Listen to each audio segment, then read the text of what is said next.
G'day guys, and welcome back to another episode of the Bradley J. Driver Experience, the future #1 podcast in the world. Whether this be the first or one of many that you're tuning into, I want to say thank you so much. It's your support that keeps this show alive and thriving, and you can continue to show your support by hitting the all-important follow or subscribe button, leaving that 5-star rating and a raving review on Apple Podcast, and we ask that you just share it with one friend. The idea is to get more people listening. This is the podcast that inspires you to be better every day. And the more people that are listening, well, that means we're inspiring more and more individuals. Today's guest, well, I'm pumped to be here. He's invited me into his home, which is very kind of him. He is the Hollywood guru.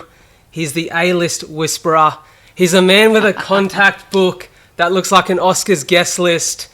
He's the chief writer of entertainment at the Daily Telegraph. He hosts his own podcast and his own Nova radio show. Ladies and gentlemen, give a warm welcome from your car, from your home, or wherever you are, to Mr. Jonathon Moran, or Moran. Moran, JMo. Just call me JMo. JMo, let's go with JMo. How are you, mate? I am fit as a fiddle. Thank you. You're an inspiration, mate. This is it's weird for me to sit on the other side of the fence, but yeah, I've been doing a bit of research and.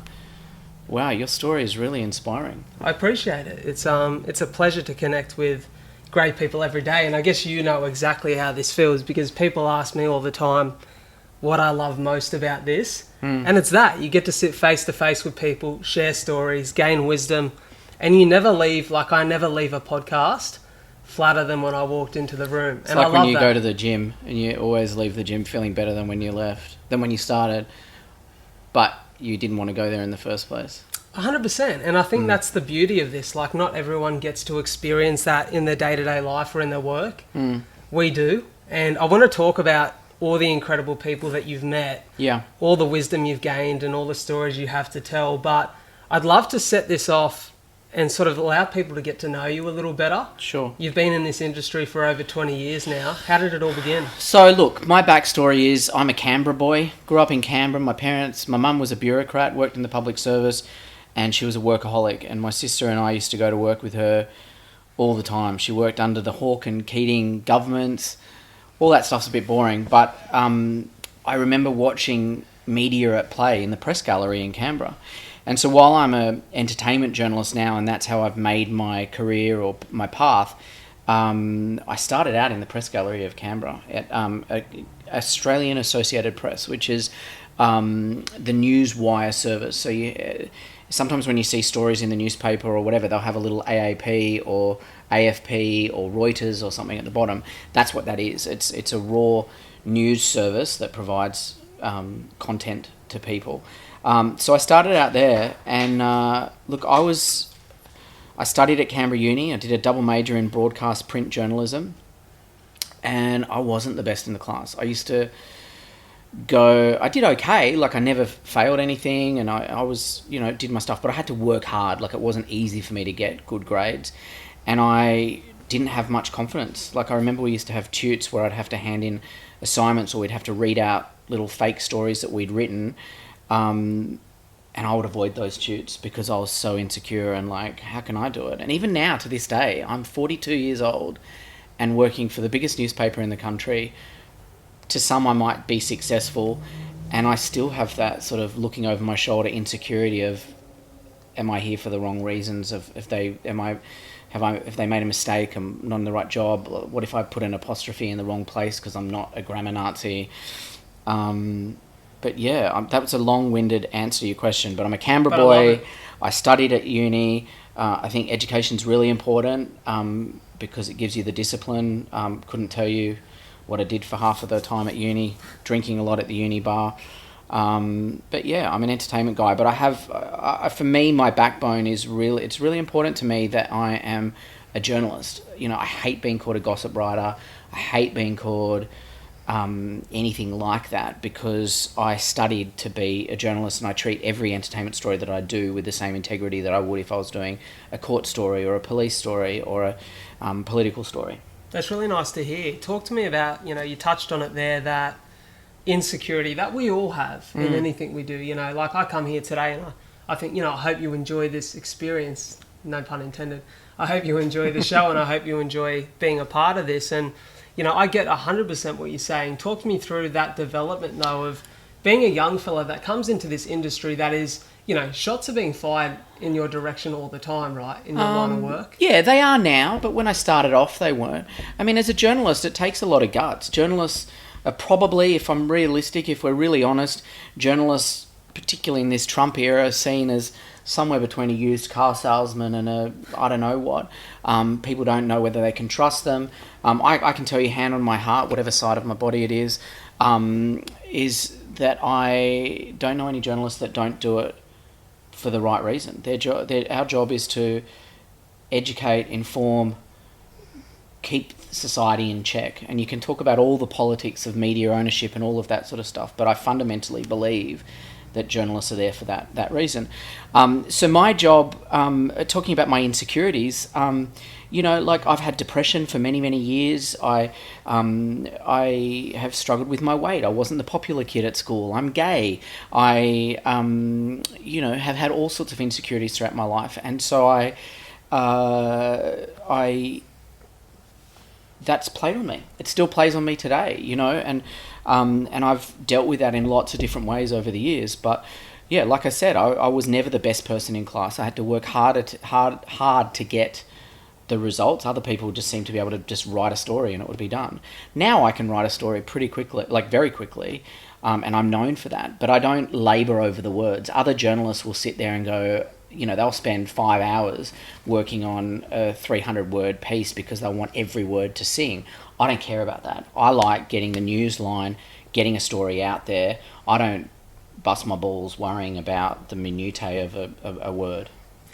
Is that hard to develop that personality within your industry? Because I guess, nationally, like you're on a national scale where people are looking at your work, people refer to you, people know your name. It's, it's pressed there at the bottom of a news story, or, your face is next to a story online. Yeah. Do you find it hard to express personality as a journalist? I know the story's not about you. Well, I learned working at Australian Associated Press that it wasn't about the journalist, it was about the news. So I worked there for 7 years. And so I did general news, I did financial news. After I did my cadetship, I worked as the retail equities writer at Australian Associated Press.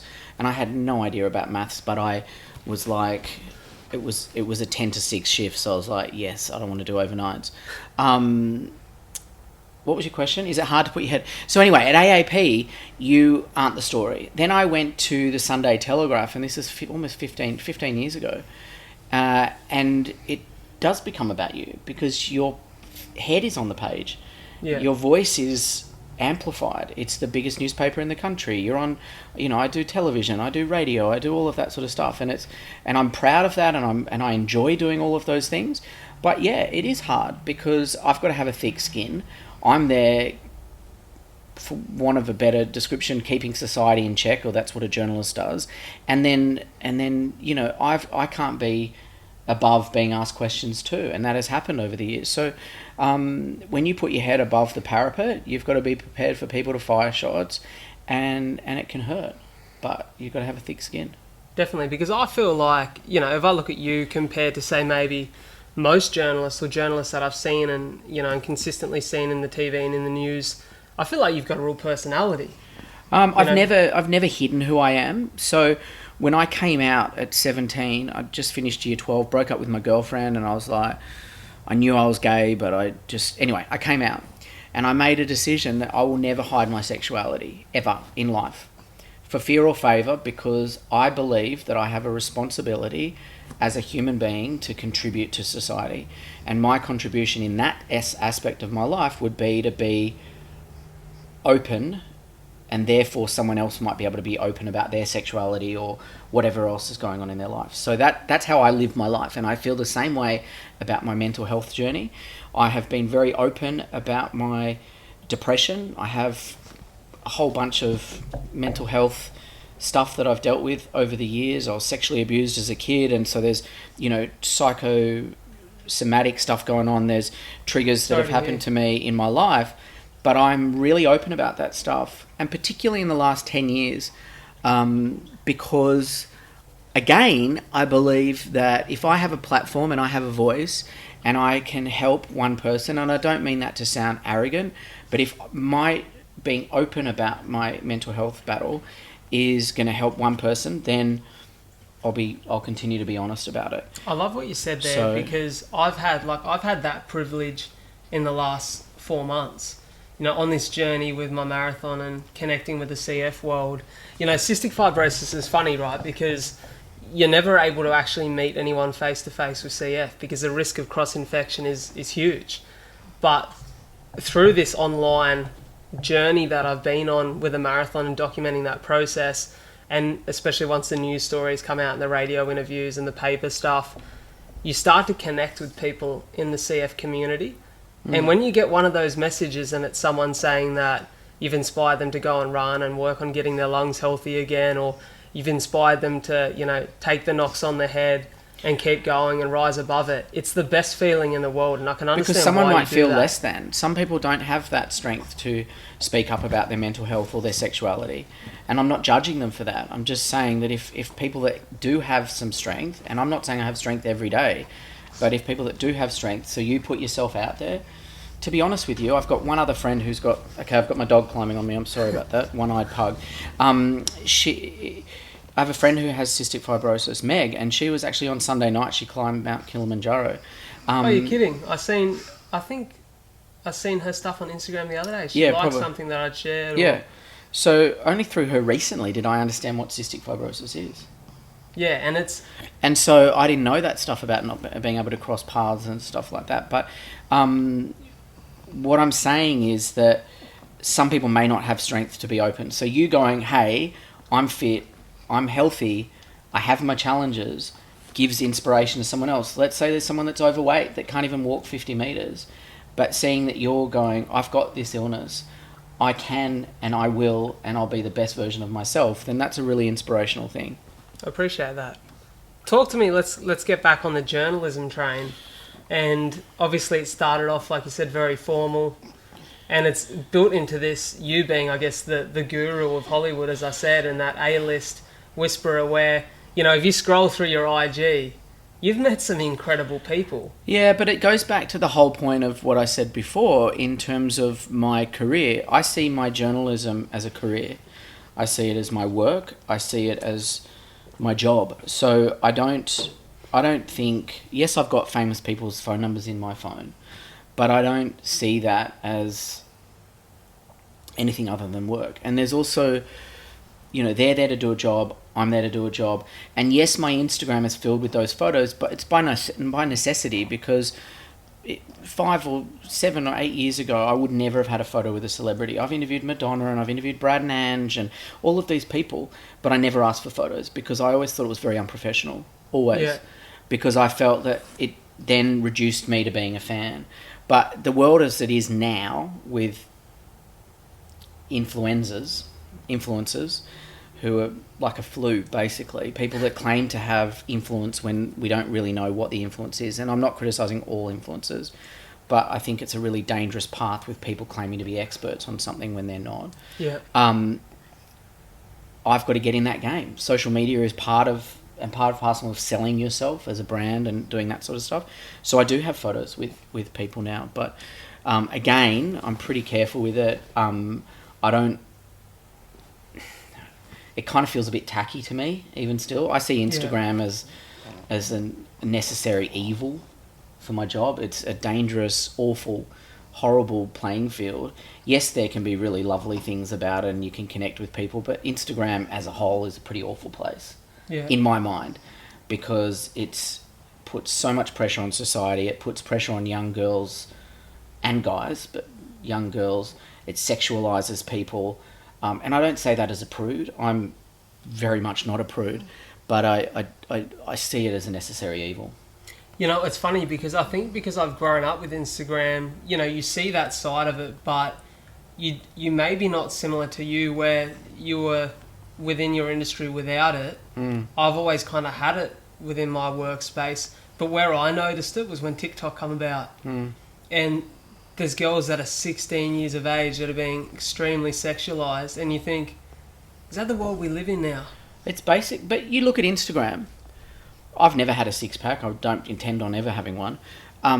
But you look at a guy, all the thirsty pics of guys with their shirts off. Yeah. They're gonna get thousands of likes. Yeah. As opposed to me with my keg.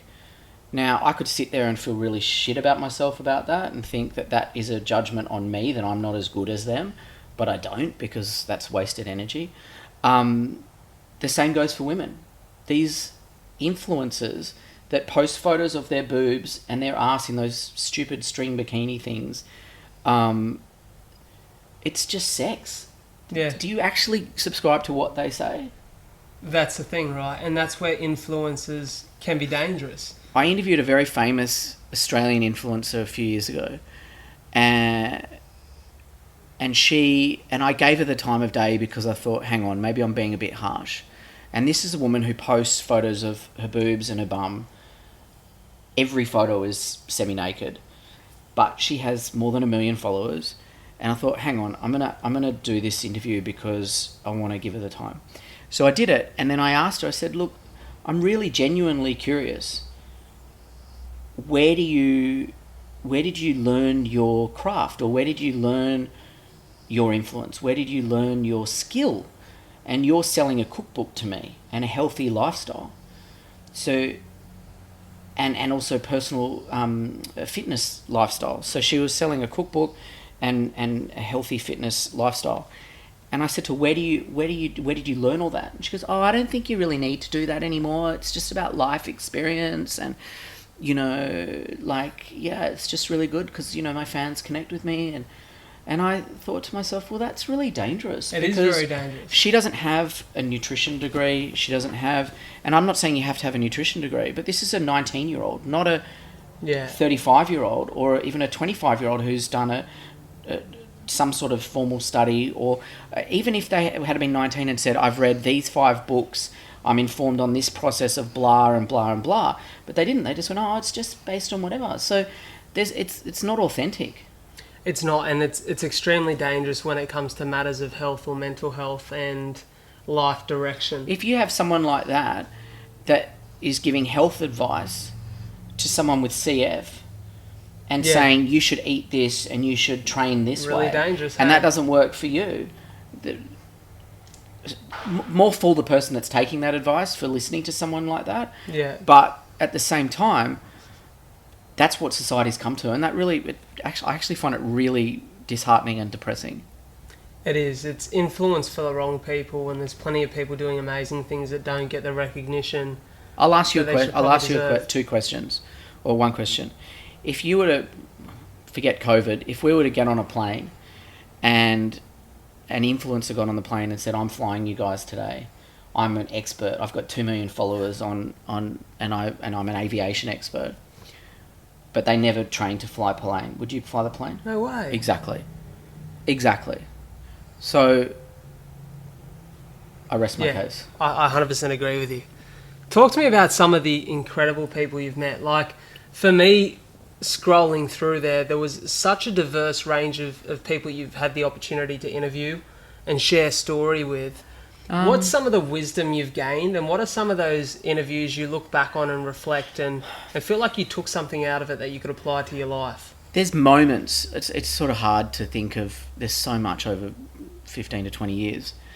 Overall, the big theme and the big lesson that I've taken from working in that celebrity world, as cliche as it sounds, is that we're all people.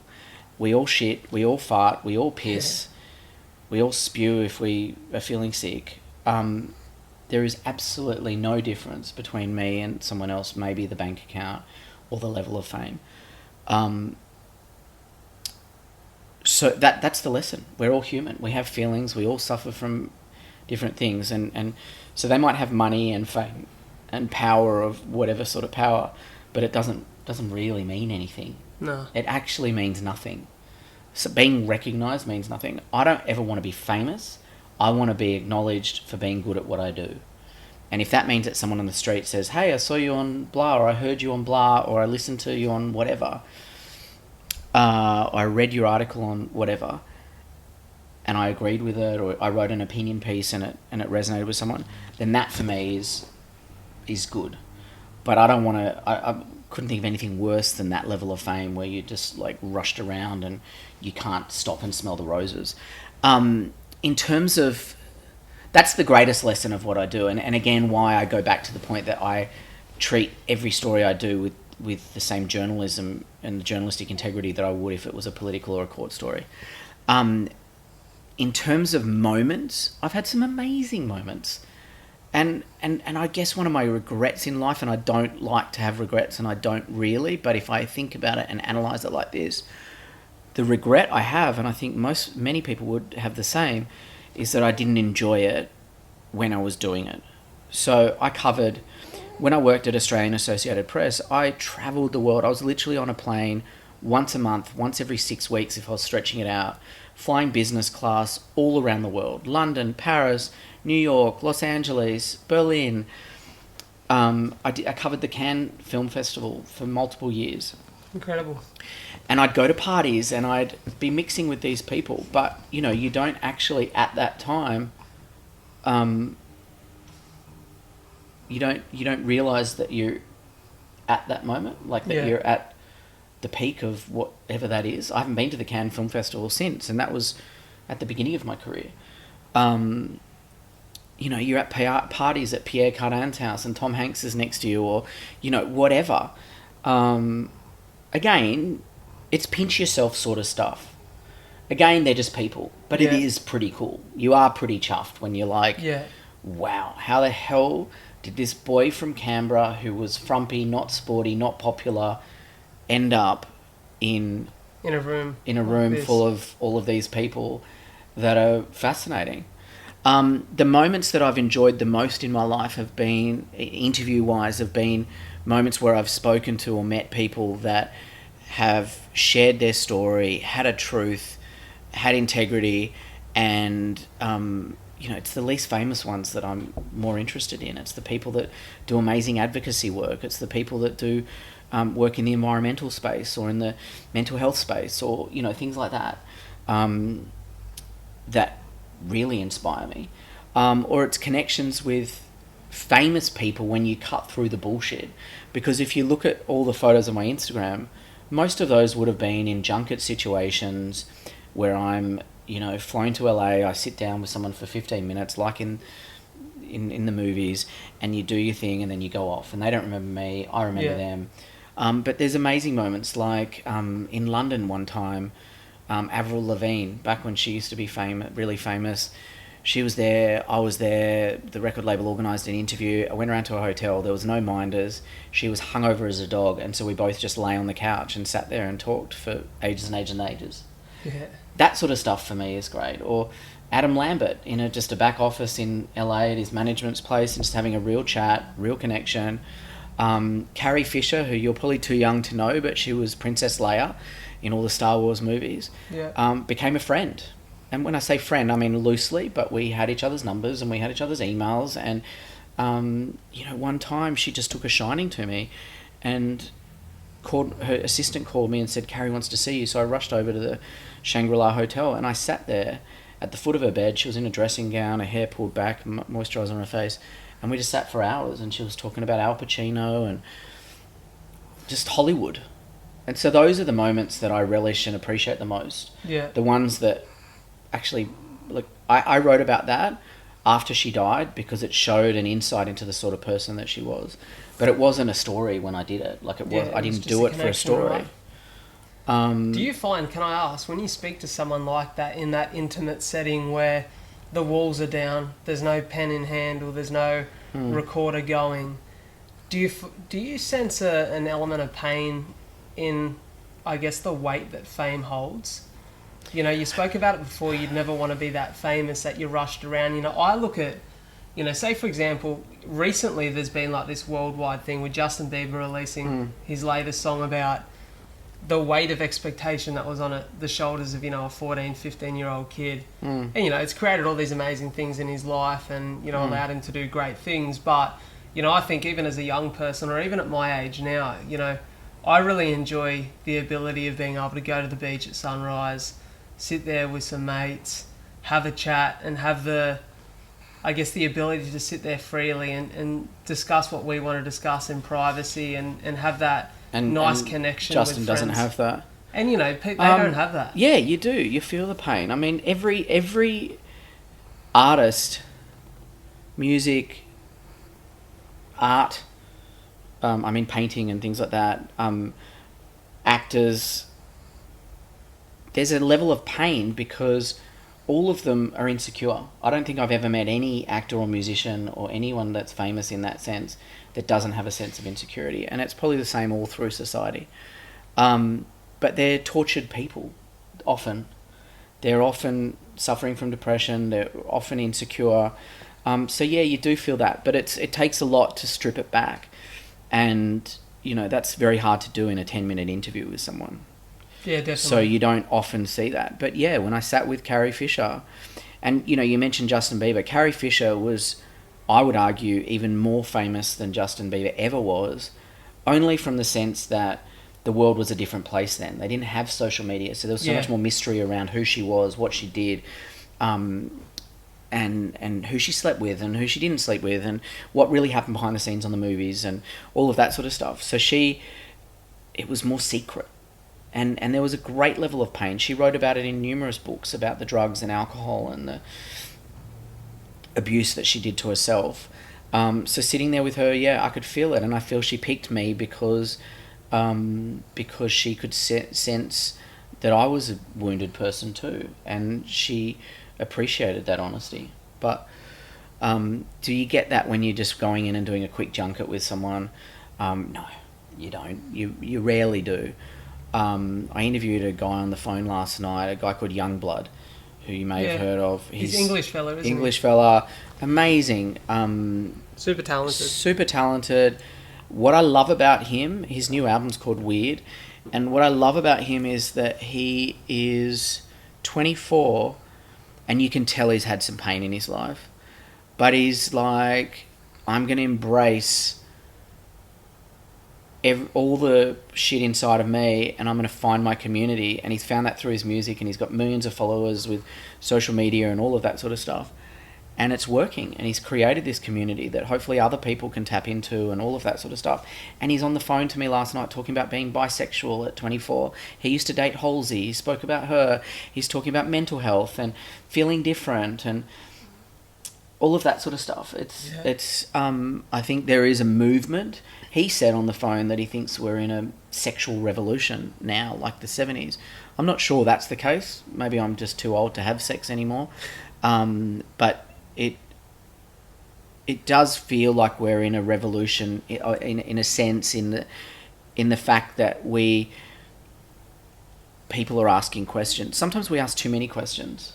Yeah. Stupid questions. Like, I agree with you though. I think in a way we're in a change where people are understanding it's okay to be yourself. And I feel like that's becoming more normal. Like, I feel like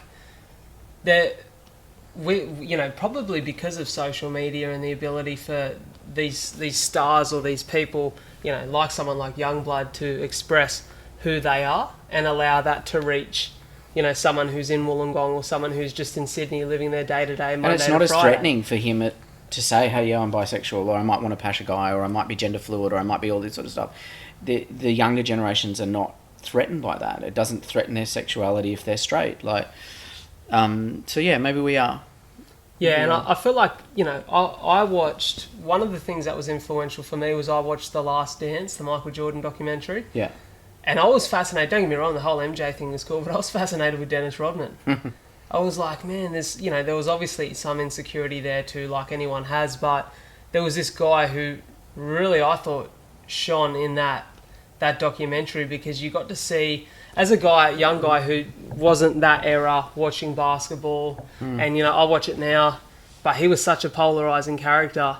And back then, it was a real confusing situation, because Dennis Rodman was sexually ambiguous, maybe bisexual, maybe not, but he still slept with women, so straight guys could go, oh, well, it's okay because of whatever. And he's also this imposing figure. He's tall and he's big, and he's like, you don't want to cut him down. So I went and got my hair dyed leopard print after I seen that. Did you? Yeah, I had it for 2 months. 2 months. And it was funny because even in Wollongong, walking down the beach, there was this crazy thing where people, like, I've never had so many random conversations in my life because people are fascinated by someone's decision to be bold. And it's really interesting. Like, it was almost like a social experiment. Yeah. I've never had so many people go out of their way and approach me. And it was really to the point where it kind of eventually gets annoying because you're like, Yeah. man, I'm just trying to enjoy my leopard hair down the beach in the morning. But it's really funny to see the way that the world has changed and people are more open to that. I expected more criticism, and which I'm okay with. I got to admit, I'm pretty secure and self-confident. And I think that's because I'm surrounded by so many great people in my circle and in my tight-knit group that encourage me to be bold, to make big decisions, to chase whatever I want to chase in life. So maybe it comes from that. But I feel like as a world, we're slowly working towards that. Yeah, hopefully. It's kind of... I think social media and all of that stuff, while there's been a lot of bad stuff to do with it, it's been pretty amazing in that it has broken down a lot of the walls, and celebrities are, like, found out if they're not real. So... And that's been a lot of the... You know, it used to be, if Kanye West had a meltdown, we wouldn't have known about it. Whereas now, if he has a meltdown, we know about it because it's all over social media. But people are able to share opinions that they never would have before. There's still a lot of control behind the scenes in that celebrity world, like too much control. But, yeah, I think we're able to see through the bullshit a bit more. Definitely. Talk to me about... You know, we spoke about it a little bit off air before, the way that this world has changed for you in your profession. Where do you see it heading in the next 5 to 10 years? People always say that journalism is dead and newspapers are dying and all of that sort of stuff. I don't agree. And I might be seen as a relic, a dinosaur of the past, but I don't think I am. I think that people will always consume news. People that are your age or younger will consume it differently, and they need to be discerning. They need to understand the difference between reading a Facebook post or an Instagram story and taking that as gospel, and then actually doing some research. And if you don't, then you're stupid, and so you don't deserve really to have an opinion. But I think that journalism is not dead at all. It's just a new wave of everyone wanting to be a journalist. And everyone wanting to have an opinion, and there's good and bad in that. Opinions are like assholes. We've all got them, and we can do with them what we want. I think there's a danger in everyone having an opinion and thinking their opinion is right, because who's keeping it in check? Yeah. I think, as I said, there's a danger in people just taking all of their news from social media and believing that as gospel. But I think people are becoming much smarter to that. I think we've seen that through the Trump era. And I think that with Biden coming in, that people are going, hang on, who's telling us what and why are they telling us this? There's always going to be different media players who will sort of guide the news in different ways. But at the core, you want to know what's going on, and your job as a consumer of news, as an educated member of society, is to take what you know and then make your informed decisions. I'm not saying read everything I write and say that I agree, that you agree with it. I'm saying listen, observe, and make your decision based on that. Media changing, yes. Newspapers, there's Australia's a different market to perhaps other places around the world, but you know, still a lot of people buy the physical copy of the newspaper, particularly on weekends. But there's something nice about reading that. The newspapers are doing a good job in the last few years, particularly at adapting and changing.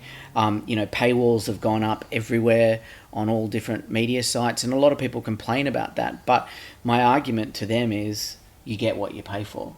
So you read a Facebook post from someone, from a free article, well, you get what you pay for. You read the Daily Mail and you trust that as gospel, then you're an idiot. Yeah. What you'll get from me as opposed to a Daily Mail story is the Daily Mail will tell you what someone's wearing, and I'll tell you what's really happening. I was in a Daily Mail story once. Here's a funny story for you.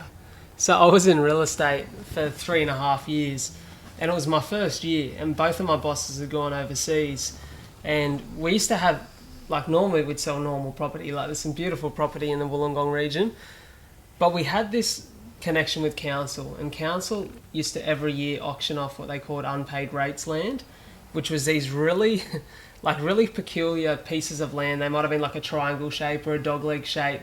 They might only be like 3 square meters, like literally 3 square meters, ridiculous.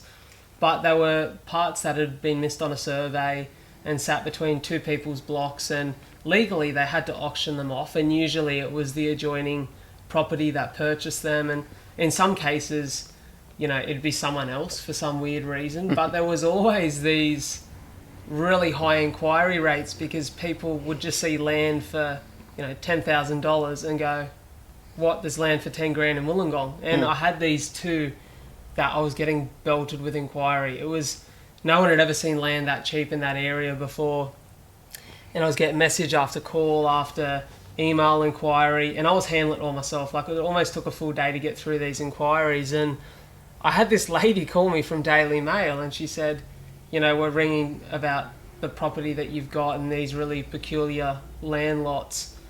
Can you explain what's going on there? And I kind of explained the story, and I said, our job legally is to auction them for council. We hope that the adjoining owners buy them, but if someone else rocks up to the auction and is the highest bidder and, it meets council's reserve, we have to sell them. And, I was like 20 at the time, so I didn't think that she'd take advantage of it. And this story come out the week later, and I was actually at a charity event. It was the Amazing Race in Wollongong for charity, and my mum calls me, and I'd had 3 missed calls from mum, 5 missed calls from dad, and I'm like, what's going on? And I call mum back, and she goes, oh my god, your face is plastered all over the Daily Mail. And I'm like, and I thought she was taking the piss. I go, yeah, righto. And she goes, no, it is, and it's you in a suit with your real estate mugshot, and it's real estate agent sells land of it basically made us look terrible. And I remember calling my bosses and being like, oh, this kind of come out, and they're like, oh, I never talked to the Daily Mail. I'm looking at it now. Money hungry council puts tiny overlooked land parcels up for sale, including one across a homeowner's driveway and one 83 metres long but 20 centimetres wide. Yeah, can you see my mugshot there? Or did they get rid of it? Yeah, I can see it. Yeah. Mr. Dryberg. Yeah. Said the new owner could sit on the land and hope the value increased over time. Yeah, I mean, but really they're just doing their job as well. I mean, that's kind of different in a way. It's a funny story. It is. It's gimmicky. It's quite unique. I mean, I didn't even know that you can buy lands for 3 metres by 4.3 metres. Yeah, it's really weird. So it got a lot of attention, but it was funny. It's that thing once again where it's kind of you're probably not going to write about that story, right? But no. Daily Mail will, and I agree with you. You get what you pay for, and you're buying a trusted source of media. Yeah. So when people pay for the Daily Telegraph, they know what they're getting, and there's pillars of the Telegraph that people really invest in. It's sport, it's crime, it's entertainment, and people pay for that because they know they're going to get the best of the best. I think that subscription model will continue. I a lot of times I'll go to dinner parties or be out with friends or friends of friends, and they'll be like, I'm not paying for the news. And I'm like, but they'll then feel like giving me their opinion on all of these different things. And I remember one time in front of everyone, I said, so do you subscribe to any media news service? Any. I'm not saying subscribe to the Telegraph. I'm not saying do you subscribe to the Herald, the Guardian, whatever, whoever you get a paywall from. And they said no. And I said, well, you don't have a right to have an opinion then, because you're just taking it from hearing it here and hearing it there. It's not educated, is it? So, and also a lot of, so yes, the media landscape is changing. People are paying for stories differently than what they used to before. But it's actually not that expensive, and I'm not here to sell that to you, but $1 or whatever every couple of days for all the news stories on whatever website you're reading, or $1 a week or whatever it is, it's really not that much. It is pretty cheap, yeah. Again, I'm not selling that to you right now, but it's a small price to pay for being informed. When you're paying, what is it, $14 a week or whatever it is you pay for Netflix or Foxtel X amount of dollars a month, or those streaming services,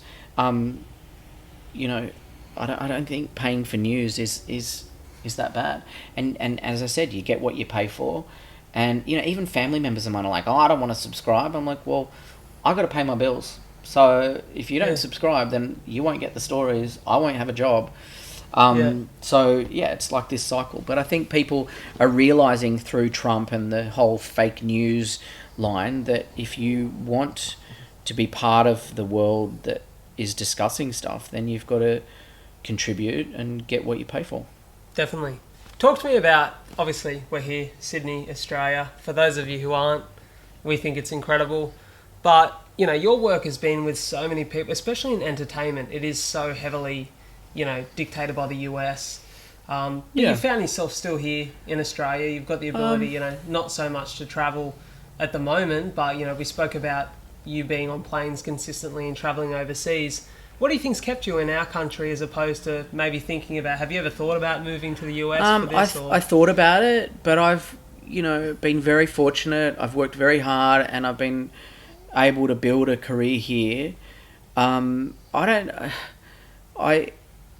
tell you the honest truth. My mum died in 2009. She was 56, so I was 31. Wow, that's so young. And she died of cancer. And before then, I was thinking I'm going to go and live in LA for a while, or New York or London, but probably LA, do that whole thing. And then I thought, when my mum died, I was like, I've got a twin sister, she's got 4 beautiful daughters. I don't want to be away from my family. I travel a lot. I get the best of all of those worlds. Australia's truly the best place in the world to live. Sydney is an amazing city. It may not have the nightlife of Broadway or whatever, but it's still a great city. Big enough to have everything you need, small enough to still feel like a community vibe. So when my mum died, that's when I decided I'm not going to go and live overseas. And I've been so lucky to get all of those travel experiences. I've travelled everywhere. And travel for me is a huge part of my life. So it's been weird not travelling this year, but there's also a joy in being still and not... that's a silver lining to this year, is that you are forced to go, hang on, I'm going to go to Wollongong, or I'm going to go to the Blue Mountains, or I'm going to drive to Mudgee, or whatever, different towns out of Sydney, and being still and present and all of that stuff. So, yeah, I just decided I didn't want to do it, and I didn't want to go to LA. And LA, the media scene in LA is ruthless. It's awful. It is absolutely awful. You have every freelance entertainment person in the world that wants to rub up against the rich and famous. Yeah. You have them all there freelancing, so it's ruthless, it's nasty, it's cutthroat, it's bitchy, it's the worst of the worst of the worst. It's run by... look, I don't even know if I want to get into it, but the HFPA is the Hollywood Foreign Press Association, which, if you Google it, has had a lot of stuff written about its ethics and credibility. And they are the ones that run the Golden Globes, so they get access to everything. So if you're not part of that machine, then you are out on the outer. And I just didn't want to play that game. It's not for me. And I would rather have real conversations with people in Australia. And yes, it's great to meet Jada Pinkett Smith or Madonna or whomever is in Australia at any given time. But the real stories that I like to tell, or that I find most interesting, are the ones about what's going on here. I wrote a story today, Rose Byrne in Australia making a movie with a bunch of girlfriends who I happen to be friends with. I'm actually making a cameo. I'm shooting in it next week. They're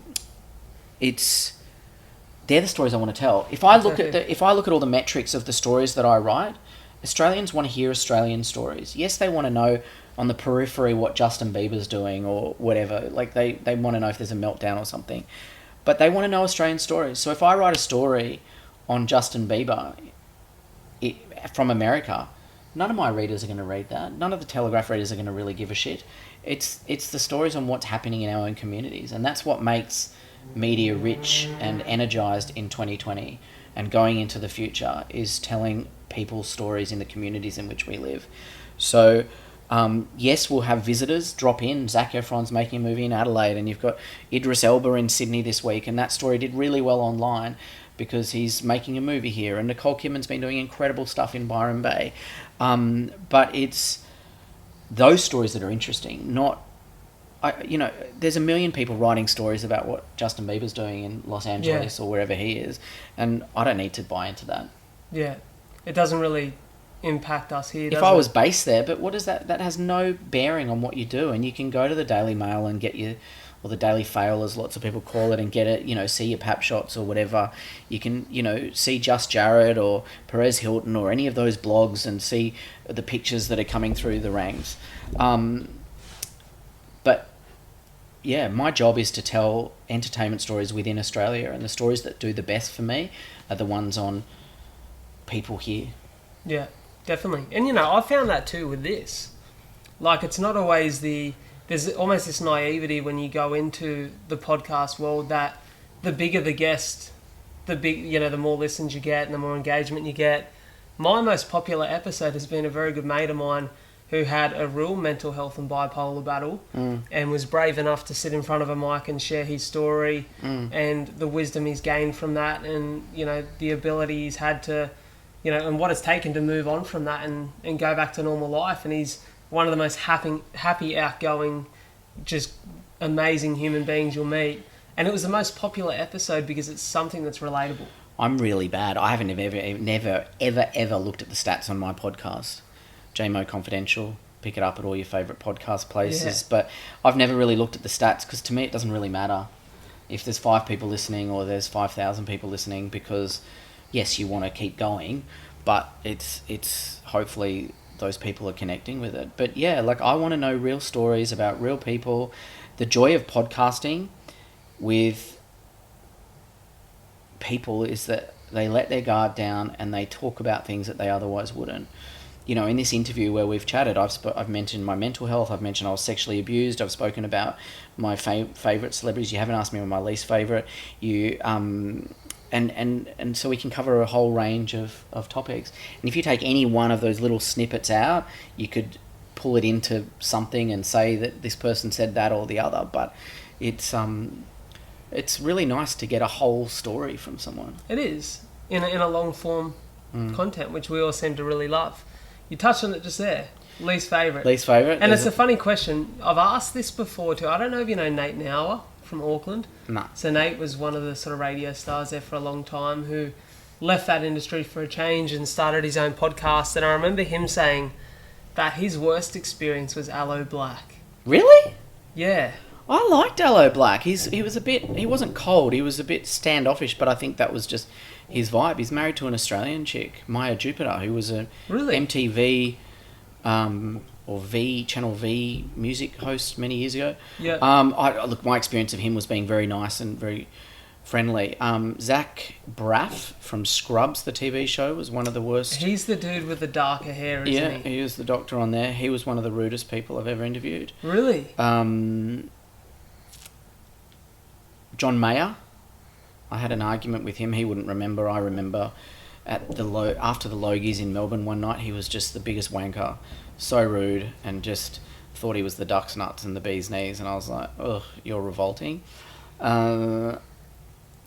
Usher was one of the best people I've ever met.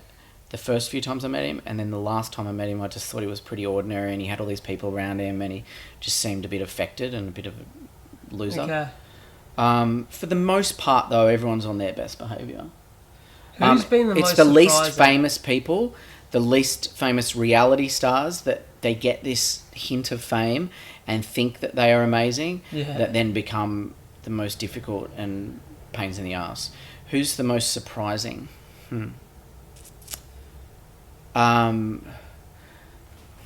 Because I find, say with this, there's people that surprise you, right? Like, you go into it with an expectation and you come out of it and you go, fuck, that was different. It's people that have real opinions. It's people that aren't afraid to actually say what they think and when they think. So there's an actor called Tilda Swinton. I flew to New Zealand to do a set visit with her on Lion, the Witch and the Wardrobe 10 plus years ago. And we did a roundtable junket, and there was me, and there was Helga from Sweden, and someone from Spain, and someone from Hong Kong, and whatever. And we all asked stupid questions, and everyone inevitably in those roundtable interviews where you've got people from all around the world, someone will be like from Finland going, "Oh, have you ever been to Helsinki? What's your favourite restaurant there?" And it's really shit. Anyway, we got into this great conversation. I asked something. She mentioned something about the politics of The Lion, the Witch, and the Wardrobe. And it was around the Gulf War time, or there was Iraq, stuff.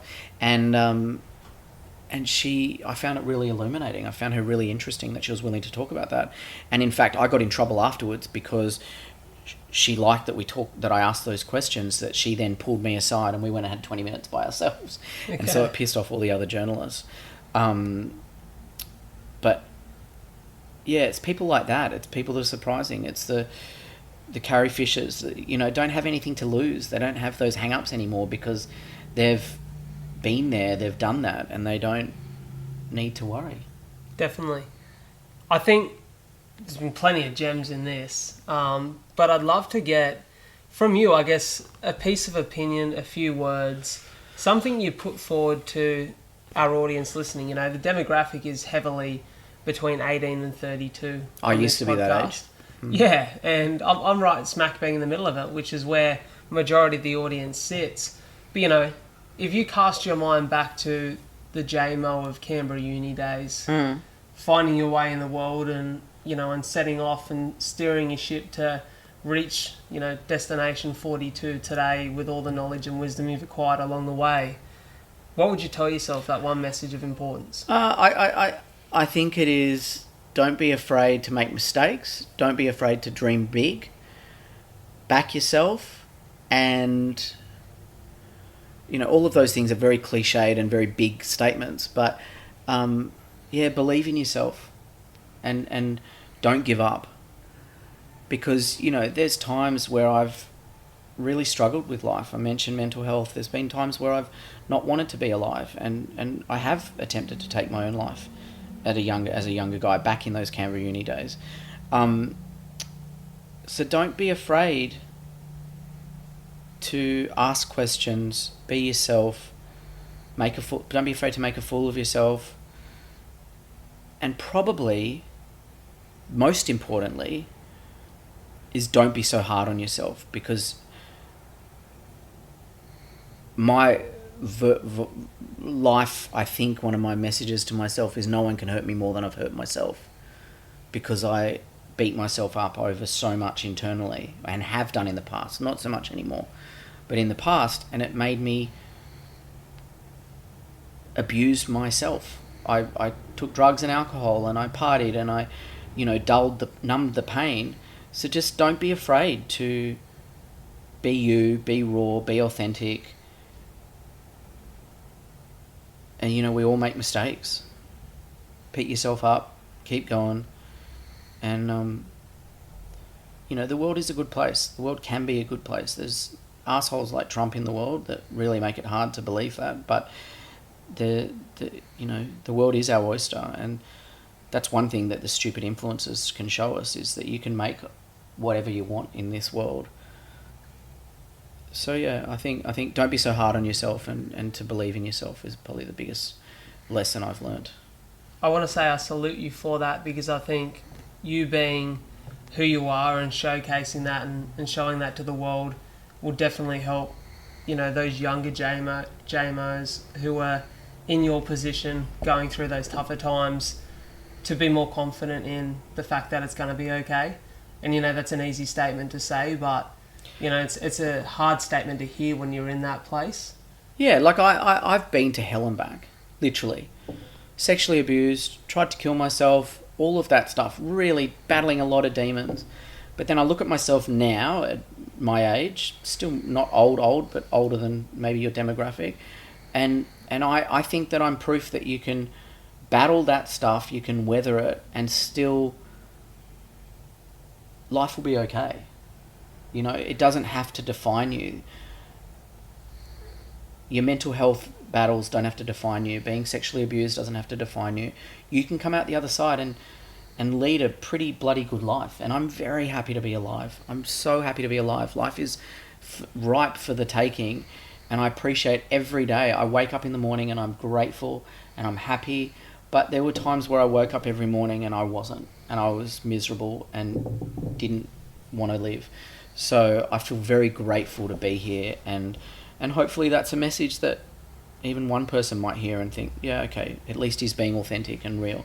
They might think I'm being a wanker and just telling you guys what to do or say, but no, I think there's a quote that I Yeah. read more recently, and I think it was Mother Teresa, actually. So this is going to make me sound extremely wise, and I'll probably butcher it, but it was something like, not everyone can change the world, but everyone can change the world for one person. And I love that, because I think that will. I think that'll affect at least one person. You told me you were going to butcher that. You didn't butcher it at all.